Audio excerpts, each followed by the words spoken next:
Yeah, we start with breaking news this evening, and it has been coming, but it has now been confirmed. It's a couple of weeks' time for Liverpool against Manchester United. And do you know, it felt the story this week was all about Manchester United winning back-to-back games, which they hadn't done since the back end of the 2023-24 season. And it felt like Amorim himself was talking up the fact they really need to go and win back-to-back games and putting pressure on the team. And then they go to Brentford and find themselves on the wrong end of another defeat. And you're wondering which way this story goes next. 33 games in charge now for Ruben Amorim at Manchester United. He's taken 34 points from those matches, 17 defeats, and a win ratio of just 27%. How does this play out, Andy?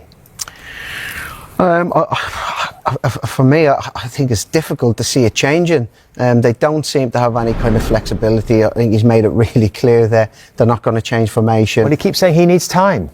Yeah, but how long? You know, there's some.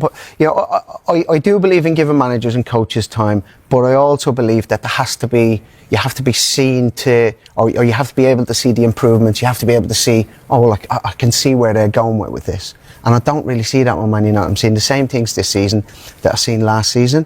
I don't really see enough athleticism, particularly in the middle of the pitch. So to play the way that he wants them to play, you need to have really, really athletic midfielders. They don't seem to have that. And for me, the biggest thing about Man United is that there's no real fear factor about playing against them anymore.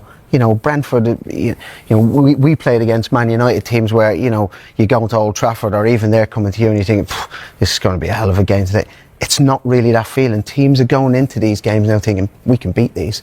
And that's a big, big problem as well.